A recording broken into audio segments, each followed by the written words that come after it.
નમસ્કાર મિત્રો, આજે આપણે ભગવદ્ ગીતાના અંતિમ અને અત્યંત મહત્વપૂર્ણ અધ્યાય વિશે વાત કરવા જઈ રહ્યા છીએ।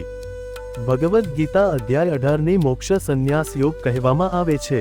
આ અધ્યાયમાં શ્રીકૃષ્ણ અર્જુનને જીવનનો સાર, કર્મનો સાચો અર્થ અને મોક્ષ પ્રાપ્ત કરવાની સર્વોત્તમ રીત સમજાવે છે।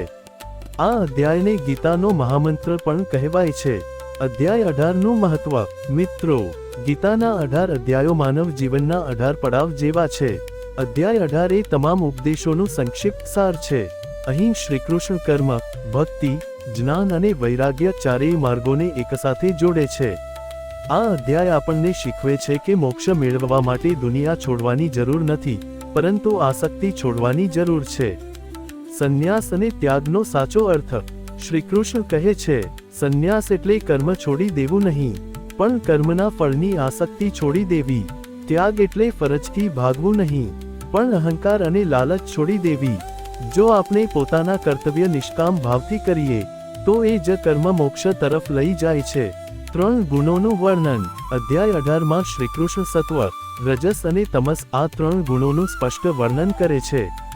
સત્વ ગુણ શાંતિ, જ્ઞાન અને પવિત્રતા, રજસ ગુણ ઈચ્છા, લાલચ અને અસંતોષ, તમસ ગુણ અજ્ઞાન, આળસ અને અંધકાર। માનવનું સ્વભાવ, કર્મ અને શ્રદ્ધા આ 3 ગુણો પરથી નક્કી થાય છે। જે મનુષ્ય સત્વ ગુણમાં સ્થિર થાય છે, તે મોક્ષ તરફ આગળ વધે છે। સ્વધર્મનું પાલન। શ્રીકૃષ્ણ અર્જુનને કહે છે, પરધર્મ કરતા સ્વધર્મ શ્રેષ્ઠ છે, અર્થાત બીજાની નકલ કરતા પોતાના જીવનની ફરજ ઈમાનદારીથી નિભાવવી વધુ ઉત્તમ છે। નાની ફરજ પણ જો નિષ્ઠાથી કરવામાં આવે, તો એ ભગવાન સુધી પહોંચવાનો માર્ગ બની જાય છે। મોક્ષનો મહામંત્ર ગીતા 18।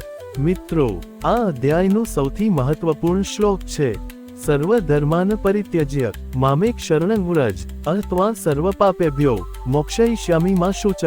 શ્રીકૃષ્ણ કહે છે, તમામ સંશયો અને ભય છોડીને મારા શરણમાં આવો, હું તમને તમામ પાપોથી મુક્ત કરી મોક્ષ આપું છું, ડરશો નહીં। આ જ છે મોક્ષનો મહામંત્ર, જીવન માટે સંદેશ। આ શ્લોક આપણને શીખવે છે કે જ્યારે મન અશાંત હોય, જ્યારે જીવન ગૂંચવણભર્યું લાગે, ત્યારે પૂર્ણ વિશ્વાસ સાથે ભગવાનને સમર્પિત થવું।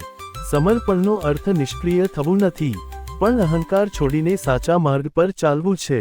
સમાપન। મિત્રો, ભગવદ્ ગીતા અધ્યાય 18 આપણને શીખવે છે કે કર્મ કરો, પણ આસક્તિ વગર, જીવો, પણ અહંકાર વગર, અને ભગવાન પર સંપૂર્ણ વિશ્વાસ રાખો। જો આ ઉપદેશ આપણા જીવનમાં ઉતારીએ, તો મોક્ષ કોઈ દૂરની વસ્તુ નથી। જો તમને આ વિડિયો ગમ્યો હોય, તો લાઈક કરો, શેર કરો, અને ચેનલને સબસ્ક્રાઇબ કરવાનું ભૂલશો નહીં। જય શ્રી કૃષ્ણ।